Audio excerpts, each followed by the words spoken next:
Bachelor of Bible theology 3వ సంవత్సరం వారికి నియమింపబడిన 13వ పాఠము శాస్త్రానికి అందని తుఫాను.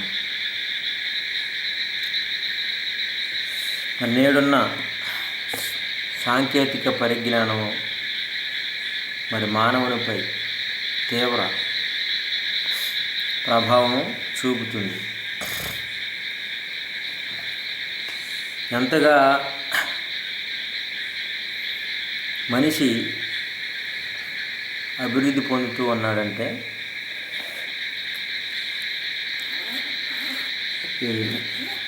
నాకు సాధ్యం కానిది ఏదీ లేదు అనే గొప్పలు చెప్పుకునేంత గొప్పగా ఈరోజు మనిషి ఉన్నాడు. కొత్త కొత్త విషయాలు తెలియజేసుకుంటూ ముందుకు సాగుతూ ఉన్నారు. ఈరోజు టెక్నాలజీ ఒక దేవుణ్ణి తప్ప అన్నీ తెలుసుకుంటున్నారు.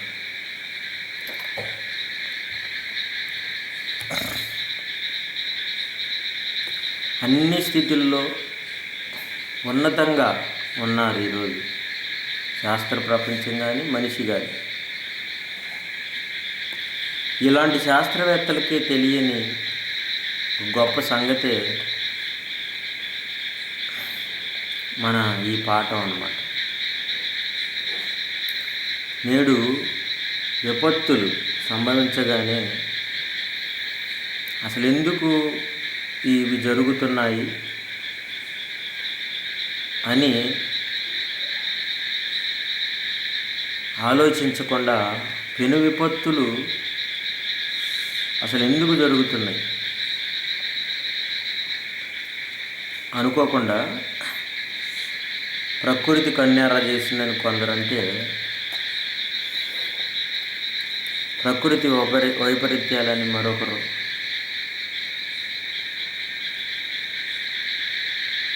ఇలా పేర్లు పెట్టుకుంటున్నారు. ఎంత నష్టపరిహారం, వారి బాధిత కుటుంబాలకి ఏం చేయాలి, ఇలా తుఫాన్లు వచ్చినప్పుడు మనిషి అనుకుంటూ ఉంటాడు, ప్రభుత్వాలు కూడా. ఇక ఈ తుఫాన్ల గురించి శాస్త్రవేత్తలు ఖచ్చితమైన హెచ్చరికలు చేయలేకపోతున్నారు. రాగల 24 గంటల్లో మంచి వర్షం వస్తుందని చెప్పినా వర్షం రాదు, తీరం దాడుతుందని చెప్పినా తీరం దాటదు. అది దిశను మార్చుకొని మరొక వైపు మళ్ళా వస్తూనే ఉంటుంది.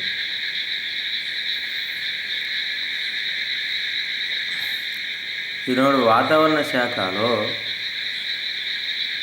ఈ వాతావరణాన్ని కనుక్కోవటానికి సిస్మోగ్రాఫ్ రాడార్లను ఉపయోగిస్తున్నారు. అయినప్పటికీ పూర్తిగా సమాచారం చెప్పలేకపోతున్నారు. అయితే మనకి దేవుడు ఇవన్నీ అవసరం లేకుండానే ఈ తుఫాన్ల గురించి దేవుడు చక్కని వర్తమానం మనకు తెలియజేస్తున్నాడు. చూడండి, యోబు గ్రంథం 37:9 మరుగు స్థానములో నుండి తుఫాను వచ్చును, ఉత్తర దిక్కు నుండి చలి వచ్చును. అంటే మరుగు స్థానం అనగా అదొక మర్మం. తెలియని ప్రదేశము నుండి, తెలియని స్థానములో నుండి ఈ తుఫాను వస్తుంది. ఒకవేళ తుఫాను వచ్చినా దాన్ని ఆపే శక్తి మనిషికి లేదు.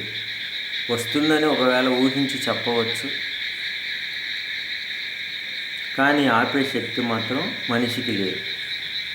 ఇంకా మరొక మాట చూస్తే యోహాను సువార్త 3:8 గాలి తనకి ఇష్టమైన చోటను విసురును, నీవు దాని శబ్దము విందువే గాని అది ఎక్కడి నుండి వచ్చునో ఎక్కడికి పోవునో నీకు తెలియదు.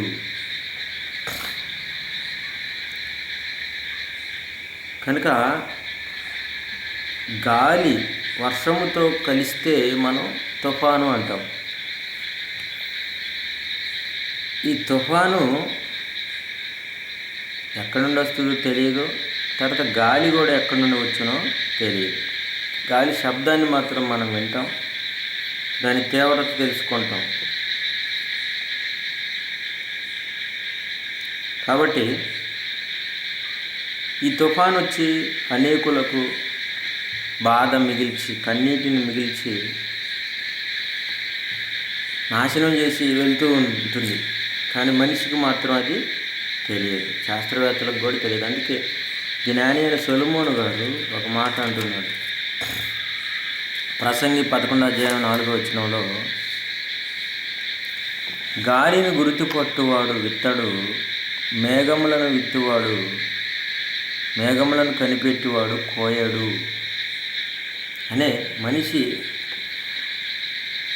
గాలి ఎప్పుడు వస్తుందో మనిషికి తెలియదు. ఒకవేళ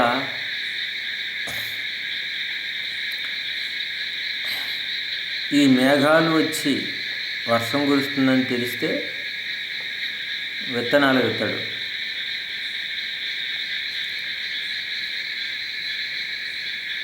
అంటే మనిషికి ప్రమాదము అనేది ముందు తెలియదు, కొంచెం ముందు తెలుసుకోగలడు, కానీ ఏం చేయలేడు. తుఫాను ఎందుకు వస్తుంది అనేది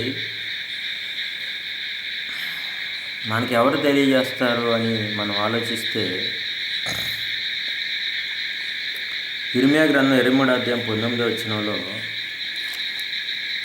ఇర్మియా 23:19 ఇదిగో యెహోవా యొక్క మహోగ్రతయను పెనుగాలి బయలు వెళ్ళుచున్నది, అది భీకరమైన పెనుగాలి, అది దుష్టుల తల మీదికి పెళ్ళున దిగును, తన కార్యమును సఫలపరచు వరకును యెహోవా కోపము చల్లారదు. కాబట్టి ఇక్కడ ఈ మాటలో యెహోవా మహోగ్రత అనే పెనుగాలి అంటే దేవునికి కోపం రావటం, ఉగ్రత, కోపం పెరిగి ఉగ్రతగా మారినప్పుడే ఈ పెనుగాలులు, తుఫాన్లు అనేవి వస్తాయి.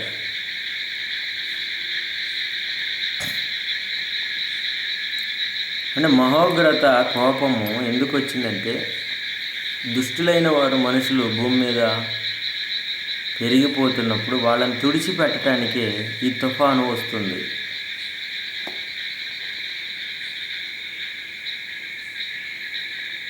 ఆయనకి కోపం రావటానికి కారణం ఏంటంటే, ఇర్మియా గ్రంథం 6:10 నుండి చూస్తే, ఇర్మియా గ్రంథం 6:10 నుండి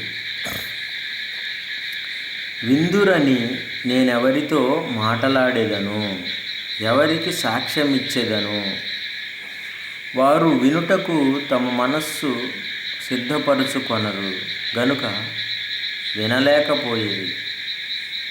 ఇదిగో వారు యెహోవా వాక్యమందు సంతోషము లేనివారై దాన్ని తృణీకరింతురు.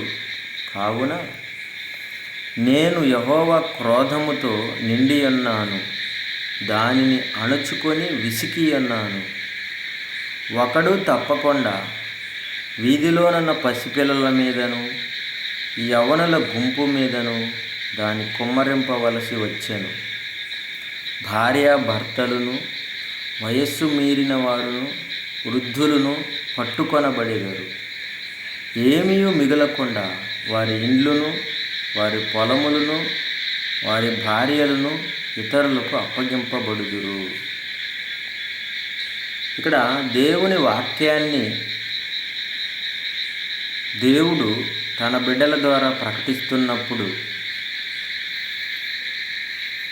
మనిషి వినక దానిని తృణీకరించటం వలన దేవుడు క్రోధముతో నిండి ఉన్నాడు, కోపం పడి ఈ కోప తీవ్ర స్థాయిలో ప్రకృతి వైపరీత్యాలు కలిగిస్తున్నాడు. తుఫాను, పెనుగాలి ఇలాంటి ప్రమాదాలు, సునామీలు. కాబట్టి తండ్రి ఉగ్రుడైతే తుఫాను వస్తుందని ఈరోజు మనిషి తెలుసుకోలేకపోతున్నారు. ఇది బైబిల్ మాత్రమే చెప్పింది. ఈ శాస్త్రానికి ఈ సంగతి ఇప్పటికీ తెలియదు. అయితే ఈ లోకం విపత్తు నుండి తప్పించమని దేవుని ప్రార్థిస్తారు, కానీ ఆ పెను విపత్తు తండ్రి మనపై కోపంతో ఉంటేనే వస్తుందని, మరి కాపాడవలసిన తండ్రి శిక్షించటం కూడా జరుగుతుందని మనం తెలుసుకోవాలి. అందుకే తండ్రి దగ్గర ఉండే తుఫాను వస్తుంది. చూడండి, ఈ తుఫాను ఎక్కడ నుండి వస్తుందంటే తండ్రి దగ్గర నుండి. రోమీలకు రాసిన పత్రిక 1వ అధ్యాయం 18వ వచనం. రోమీలకు రాసిన పత్రిక 1వ అధ్యాయం 18వ వచనం. దుర్నీతి చేత సత్యమును అడ్డగించు మనుషుల యొక్క సమస్త భక్తిహీనత మీదను దుర్నీతి మీదను దేవుని కోపము పరలోకము నుండి బయలుపరచబడుతుంది. దేవుని కోపం అంటే తుఫాను. ఆ కోపములోని ఒక రూపము తుఫాను. ఇది ఎక్కడి నుండి వస్తుందంటే పరలోకము నుండి వస్తుంది. దేవుని యొక్క కోపము పరలోకము నుండి వస్తుంది. ఈ సంగతి శాస్త్రవేత్తలకు తెలియదు. మనం ముందు చూసిన వచనంలో, యోబు గ్రంథంలో 37:9 మరుగు స్థానములో నుండి తుఫాను వచ్చును అన్నాడు. కాబట్టి ఆ మరుగు స్థానం ఏంటంటే పరలోకము. అంటే మనుషుల యొక్క భక్తిహీనత, దుర్నీతి పెరిగిపోవటం వలన వీళ్ళని నాశనం చేయటానికి తుఫాను పరలోకములో నుండి దేవుని దగ్గర నుండి వస్తుంది. అలాగే సామెతలు 10వ అధ్యాయం 25వ వచనం చూస్తే, సామెతలు 10:25లో సుడిగాలి వీచగా భక్తిహీనుడు లేకపోవును. ఇక్కడ భక్తిహీనుని నాశనం చేయటానికే ఈ యొక్క సుడిగాలి అంటే తుఫాను వస్తుంది. ఎక్కడైతే దుర్మార్గులు ఉంటారో అక్కడ దేవుని ఉగ్రత వస్తుంది. మనకి ఈ ప్రకృతి అంటే సేవ చేసేది. మనకి సేవ చేసే ఈ ప్రకృతి మరి దేవుని ఆజ్ఞ ప్రకారముగా చంపటానికి కూడా వెనుకాడదు అనేది మనకి ఇక్కడ అర్థమవుతుంది. అంటే మనిషి తండ్రి ఆజ్ఞను మీరుతున్నాడు, కానీ సృష్టి మాత్రం తోచా తప్పకుండా పాటిస్తుంది. చూడండి, అందుకే ఈ మాటను మనం చూస్తే కీర్తనల గ్రంథము 148వ అధ్యాయము 8వ వచనం. కీర్తనలు 148వ అధ్యాయము 8వ వచనం. ఆయన ఆజ్ఞను నెరవేర్చు తుఫాను. ఇక్కడ దేవుడు ఆజ్ఞాపించగానే తుఫాను వెళ్ళి దేవుడు చెప్పిన దాన్ని నెరవేరుస్తుంది అని ఇక్కడ రాయబడింది. అలాగే కీర్తనల గ్రంథం 107వ అధ్యాయం 25వ వచనం. కీర్తనలు 107:25. ఆయన సెలవీయగా తుఫాను పుట్టెను. అంటే తుఫాను దేవుని ఆజ్ఞ ప్రకారముగా వస్తుంది. ఈ తుఫాను రావడానికి కారణం ఏంటంటే మనుషుల యొక్క అవిధేయత.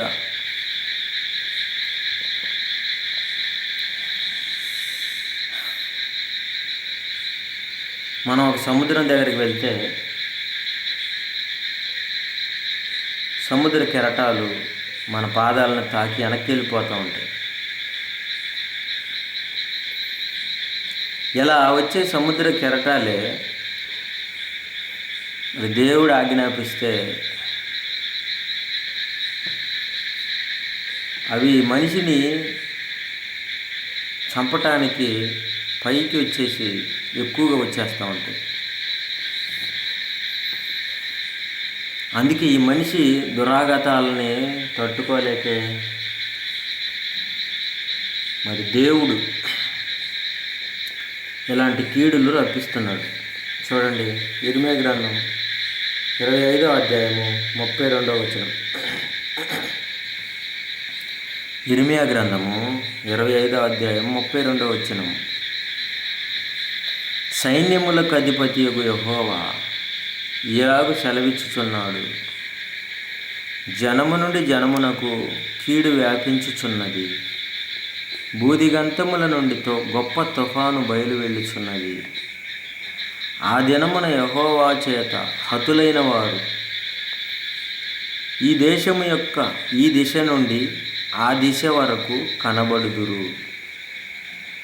ఎవరునూ వారిని గూర్చి అంగలార్చరు, వారిని సమకూర్చరు, పాతి పెట్టరు. పెంటవలే వారి శవములు నేల మీద పడి ఉండును. ఇక్కడ కీడు అనేది ఒక జనానికి వచ్చి ఆ తర్వాత మరొక జనానికి కూడా వ్యాపిస్తుంది. భూమి అంతా కూడా గొప్ప తుఫాన్లు బయలు వెళుతున్నాయి. ఎందుకంటే యెహోవా వలన, యెహోవా ఆజ్ఞ వలన. కాబట్టి ఇది యెహోవా చేత జరుగుతున్న కార్యక్రమం. యెహోవా చేత హతులైపోతున్నారు మనుషులు.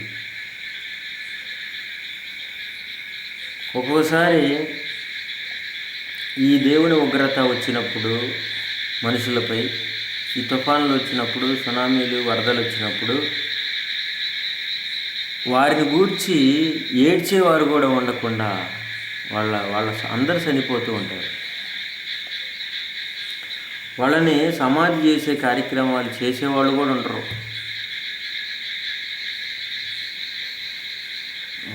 పెంట వలె విడవబడుతున్నారు, నేల మీద అలా పడి ఉంటా ఉంటాయి శవాలు. దీనంతటికి కారణము దేవుని యొక్క కోపం, మనిషినిపై దేవుని కోపం.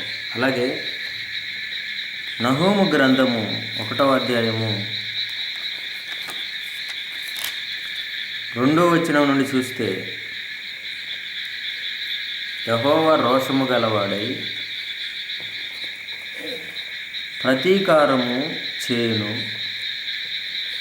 యెహోవా ప్రతీకారము చేయును, ఆయన మహోగ్రత గలవాడు, యెహోవా తన శత్రువులకు ప్రతీకారము చేయును, తనకు విరోధులైన వారి మీద కోపముంచుకొనును. యెహోవా దీర్ఘశాంతుడు, మహాబలము గలవాడు, ఆయన దోషులను నిర్దోషులుగా ఎంచడు. యెహోవా తుఫానులోను సుడిగాలిలోను వచ్చువాడు, మేఘములు ఆయనకు పాదధూళిగా ఉన్నవి. ఆయన సముద్రమును గద్దించి ఆరిపోజేయును. ఇక్కడ 5వ వచనంలో, ఆయనకు భయపడి పర్వతములు కంపించును, కొండలు కరిగిపోవును, ఆయన ఎదుట భూమి కంపించును, లోకమునందలి నివాసులందరూ వణుకుదురు. ఇక్కడ దేవుని యొక్క కోపము తుఫాన్లుగాను సుడిగాలిగాను మనుషుల మీదకి వస్తుంది.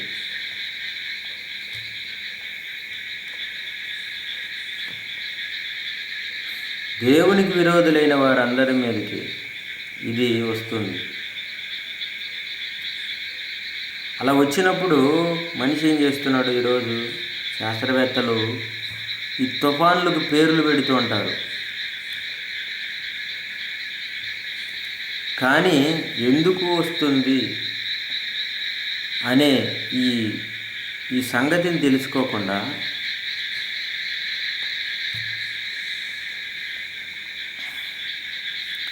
ప్రకృతి మనిషిని ఎందుకు చంపుతుంది అని తెలుసుకోవటం లేదు.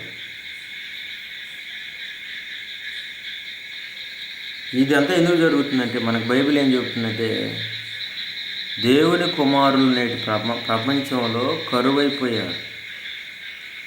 ఈ సృష్టిని అడిగితే సృష్టి ఏం చెబుతుందంటే, రోమా 8:19 దేవుని కుమారుల ప్రత్యక్షత కొరకు సృష్టి మిగుల ఆశతో తేరి చూచుచు కనిపెట్టుచున్నది. అంటే దేవుని పిల్లలు ఎవరో కనపడటం లేదు. కనపడపోయేసరికి తండ్రి ఆజ్ఞాపిస్తున్నాడు తుఫానులోను సుడిగాలులను. అప్పుడు అవి వెంటనే వాటిపైన అవి చేసి మనిషిని తుడిచేస్తున్నాయి. మనిషి మారకుండా, ఇంకా తన స్వభావాన్ని విడవకుండా ప్రతి నీచ కార్యానికి పాల్పడుతూనే ఉన్నాడు. కాబట్టి నేడు ప్రతి సంవత్సరం కూడా ఇలాంటి తుఫానులు, విపత్తులు సంభవిస్తూనే ఉన్నాయి. ఈ సంగతి శాస్త్రానికి ఇప్పటికీ తెలియదు. మరి ప్రమాదాలు ఎలా ఆగుతాయి అని బైబిల్ ఏమైనా చెబుతుందా? నీతిమంతులకు మరి దేవుడు ఏం చెబుతున్నాడు చూస్తే, కీర్తనలు 107:28. కీర్తనల గ్రంథం 107:28. శ్రమకు తాళలేక వారు యెహోవాకు మొర్రపెట్టిరి. ఆయన వారి ఆపదలలో నుండి వారిని విడిపించెను. ఆయన తుఫానును ఆపివేయగా దాని తరంగములు అణిగిపోయాయి. అంటే నీతిమంతులైన వారు దేవునికి మొరపెడితే ఆయన వారిని ఆపదల్లో నుండి విడిపిస్తాడు. దేవుడి తరంగాలు ఆపితే తుఫాను ఆగిపోతుంది. కాబట్టి సముద్రం మీద వచ్చే తుఫాను దాన్ని ఆపాలంటే దేవుడి వల్లనే జరుగుతుంది. కీర్తనల 106:23 కీర్తనలో 106:23 అప్పుడు ఆయన నేను వారిని నశింపజేసేదను అనెను. అయితే ఆయన వారిని నశింపజేయకుండానట్లు ఆయన కోపము చల్లార్చుటకై ఆయన ఏర్పరచుకొనిన మోషే ఆయన సన్నిధిని నిలిచి అడ్డుపడెను. ఇక్కడ మోషే ఒకప్పుడు ఇశ్రాయేలీయుల్ని మరి దేవుడు చంపేస్తాను అన్నప్పుడు అడ్డుపడి చంపకుండా మోషే ఇశ్రాయేలీయుల తరపున మొరపెట్టాడు. అంటే మరి దేవుని కోపాన్ని, ఉగ్రతని ఆపాలంటే ఒక మోషే లాంటి నమ్మకస్తుడు, సాత్వికుడు చెబితే వింటాడు దేవుడు. అందుకే దేవుడు ఆ రోజు శాంతంగా మారిపోయాడు. అందుకే మోషే మాట విని దేవుడు అనేక విషయాలు కూడా చెప్పాడు. చూడండి, నిర్గమాకాండం 14:21 నిర్గమాకాండం 14:21 మోషే సముద్రము వైపు తన చెయ్యి చాపగా యెహోవా రాత్రి అంతయు బలమైన తూర్పు గాలి చేత సముద్రమును పాయలుగా చేసి దానిని ఆరిన నేలగా చేశాను. అంటే ఇక్కడ మోషే మాట విని మరి దేవుడు సముద్రాన్ని ఆరిన నేలగా చేశాడు. అంటే మనం తండ్రి కొరకు బతికితే ఖచ్చితంగా ఇలాంటివి ఆపవచ్చు అని మనకు అర్థమవుతుంది. అలాగే పౌలు గారి సందర్భాన్ని కూడా మనం చూస్తే ప్రయాణంలో అపోస్తల కార్యం 27:14-15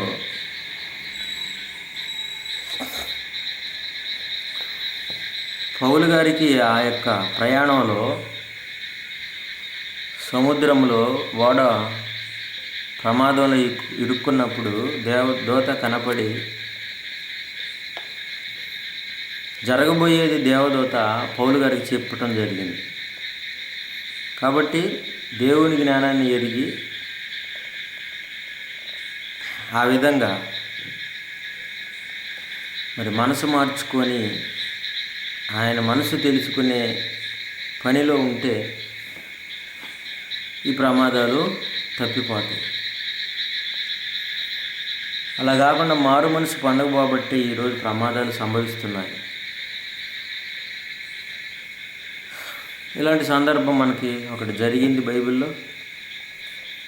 యోనా 1:7 యోనా దేవుని మాట వినకుండా నినివే పట్టణానికి వెళ్ళకుండా తర్షీషుకు వెళ్ళటానికి ఓడ ఎక్కి వెళుతున్నప్పుడు ఓడపై దేవుడు తుఫాను రప్పించాడు. అప్పుడు ఓడలోని వాళ్ళు చీట్లు వేశారు, ఎవరి వల్లనే కీడొచ్చింది. అంతలో ఓడవారు ఎవరిని బట్టి ఇంత కీడు మనకు సంభవించినది తెలియటకై చీట్లు వేతం రండని ఒకరితో ఒకరు చెప్పుకొనిది. చీట్లు వేయగా చీటి యోనా మీదికి వచ్చింది. అంటే యోనా గారు తండ్రి చెప్పిన పట్టణానికి వెళ్ళకుండా తర్షీషుకు వెళ్తున్నాడు కాబట్టి తుఫాను వచ్చింది. మరి యోనాకు బుద్ధి చెప్పటానికి ఆయన సముద్రంపై తుఫాను కలిగించాడు. ఓడలో నుండి మళ్ళా సముద్రంలో పడవేయగానే మళ్ళా తుఫాను ఆగిపోయింది.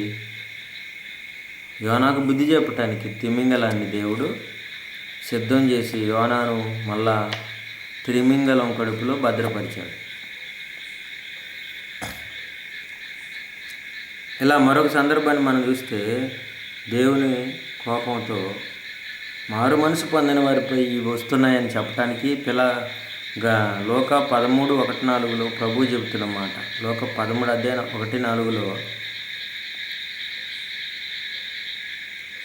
పిలాతు గలిలయులైన కొందరు రక్తం వారి బలులతో కలిపి ఉండెను.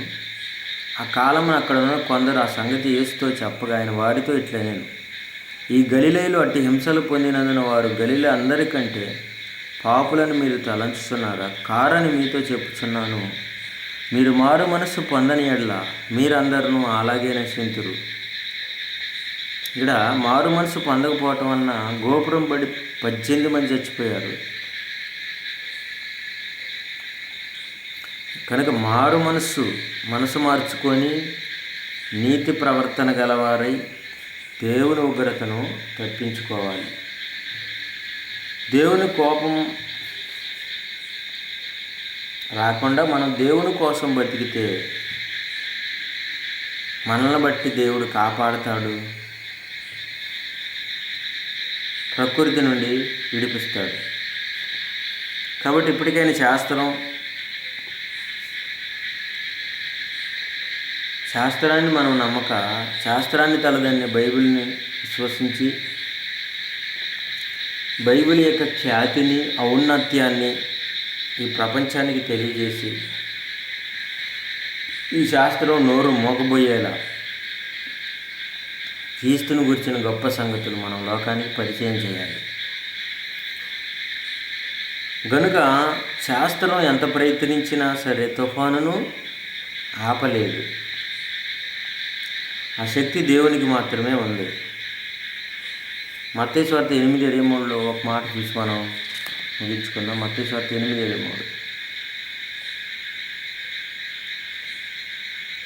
యేసుక్రీస్తు వారు ఇక్కడ ఈ సందర్భం 23-27 యేసుక్రీస్తు వారు తుఫానును సముద్రం మీద తుఫాను లేచినప్పుడు ఆయన లేచి గాలిని సముద్రమును గద్దెంపగా మిక్కిలి నిమ్మళమాయను. చూసారా, ఆయన గద్దిస్తే సముద్రం మిక్కిలి నిమ్మళమైపోతుంది, గాలి కూడా, తుఫాను కూడా. కాబట్టి దేవుని మాటకు మనం లోబడాలి, క్రీస్తు మాట ప్రకారం మనం జీవించాలి.